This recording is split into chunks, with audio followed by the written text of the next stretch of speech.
ലേവ്യർ 23-ാം അധ്യായം. കർത്താവ് മോശയോട് ഇപ്രകാരം വചിച്ചു: ഇസ്രായേല്യരോട് നീ പ്രഖ്യാപിച്ചു പറയുക, ഇവയാണ് കർത്താവിൻ്റെ തിരുനാളുകളായി നിങ്ങൾ വിളിച്ചുകൂട്ടേണ്ട വിശുദ്ധസ്ഥലത്തെ സമ്മേളനങ്ങൾ. എൻ്റെ തിരുനാളുകളാണവ. 6 ദിവസം ജോലി ചെയ്യാം. 7-ാം ദിവസം വിശുദ്ധസ്ഥലത്തെ സമ്മേളനത്തിനുള്ള പൂർണ്ണ വിശ്രമത്തിൻ്റെ സാബത്താണ്. നിങ്ങൾ ഒരു ജോലിയും ചെയ്യരുത്. നിങ്ങളുടെ സകല വാസസ്ഥാനങ്ങളിലും അത് കർത്താവിനുള്ള സാബത്താണ്.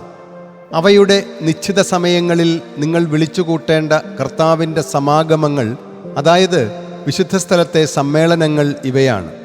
1-ാം മാസം 14-ാം ദിവസം സായം സന്ധിയിൽ കർത്താവിനുള്ള പെസഹായാണ്. ഈ മാസത്തിൻ്റെ 15-ാം ദിവസം കർത്താവിനുള്ള പുളിപ്പില്ലാത്ത അപ്പത്തിൻ്റെ തിരുനാളാണ്. 7 ദിവസം നിങ്ങൾ പുളിപ്പില്ലാത്ത അപ്പം ഭക്ഷിക്കണം. 1-ാം ദിവസം നിങ്ങൾക്ക് വിശുദ്ധസ്ഥലത്തെ സമ്മേളനമുണ്ടായിരിക്കണം. ദാസവേലയൊന്നും നിങ്ങൾ ചെയ്യരുത്. 7 ദിവസവും നിങ്ങൾ കർത്താവിന് അഗ്നിയിലുള്ള അർപ്പണം നടത്തണം. 7-ാം ദിവസം വിശുദ്ധസ്ഥലത്തെ സമ്മേളനമുണ്ടായിരിക്കണം.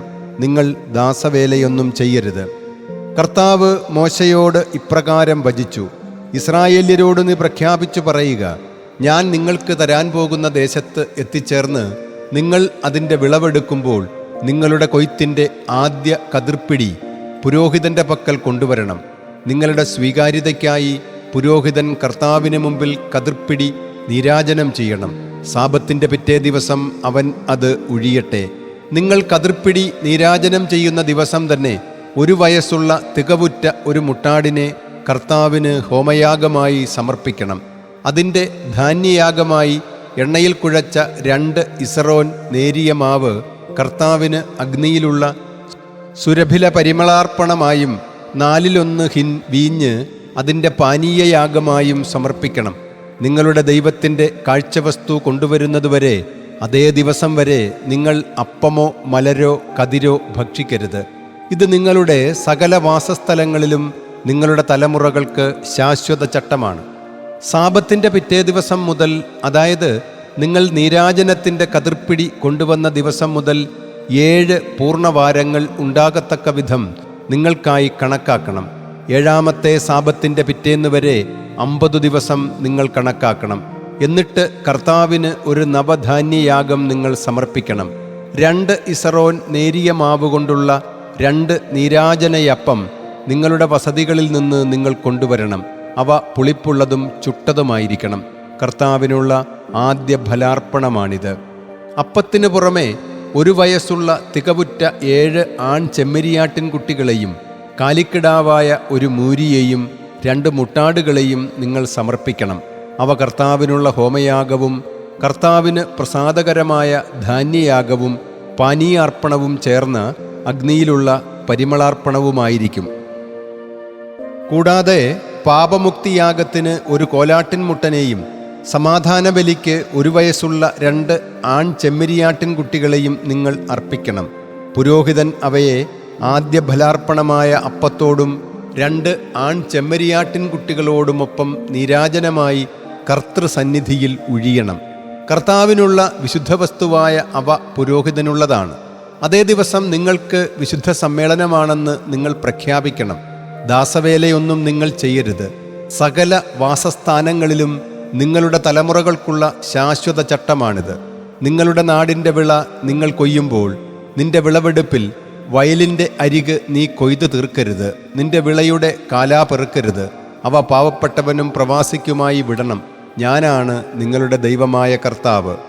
കർത്താവ് മോശയോട് വചിച്ചു: ഇസ്രായേല്യരോട് ഇപ്രകാരം പ്രസ്താവിക്കുക, 7-ാം മാസം 1-ാം തീയതി നിങ്ങൾക്ക് പൂർണ്ണ വിശ്രമം, അനുസ്മരണ കാഹളധ്വനി, വിശുദ്ധസ്ഥലത്തെ സമ്മേളനം എന്നിവ ഉണ്ടായിരിക്കണം. നിങ്ങൾ ദാസവേലയൊന്നും ചെയ്യരുത്. കർത്താവിന് അഗ്നിയിലുള്ള ഒരർപ്പണം നിങ്ങൾ നടത്തണം. കർത്താവ് മോശയോട് ഇപ്രകാരം വചിച്ചു: 7-ാം മാസത്തിൻ്റെ തന്നെ 10-ാം തീയതി പരിഹാരകർമ്മങ്ങളുടെ ദിനമായിരിക്കണം. നിങ്ങൾക്ക് വിശുദ്ധസ്ഥലത്തെ സമ്മേളനമുണ്ടായിരിക്കണം. നിങ്ങൾ നിങ്ങളെ തന്നെ എളിമപ്പെടുത്തണം. കർത്താവിന് അഗ്നിയിലുള്ള അർപ്പണം കാഴ്ചവെക്കുകയും വേണം. അത് നിങ്ങളുടെ ദൈവമായ കർത്താവിൻ്റെ മുമ്പിൽ നിങ്ങളെ പ്രതി പരിഹാരം ചെയ്യാനുള്ള പരിഹാരകർമ്മങ്ങളുടെ ദിനമായതുകൊണ്ട് ആ ദിവസം നിങ്ങൾ ഒരു ജോലിയും ചെയ്യരുത്. എന്നാൽ അതേ ദിവസം സ്വയം എളിമപ്പെടാത്ത ഏതു വ്യക്തിയും സ്വജനങ്ങളിൽ നിന്ന് വിച്ഛേദിക്കപ്പെടണം. അന്ന് എന്തെങ്കിലും ജോലി ചെയ്യുന്ന ആരെങ്കിലും ഉണ്ടെങ്കിൽ ആ വ്യക്തിയെ അവൻ്റെ ജനത്തിനിടയിൽ നിന്ന് ഞാൻ ഉന്മൂലനം ചെയ്യും. നിങ്ങൾ ഒരു ജോലിയും ചെയ്യരുത്. സകല വാസസ്ഥാനങ്ങളിലും നിങ്ങളുടെ തലമുറകൾക്കുള്ള ശാശ്വത ചട്ടമാണിത്.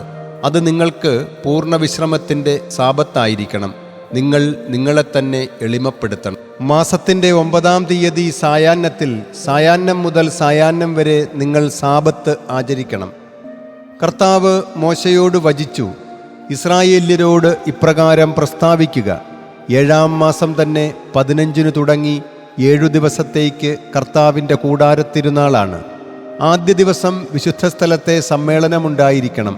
ദാസവേലയൊന്നും നിങ്ങൾ ചെയ്യരുത്.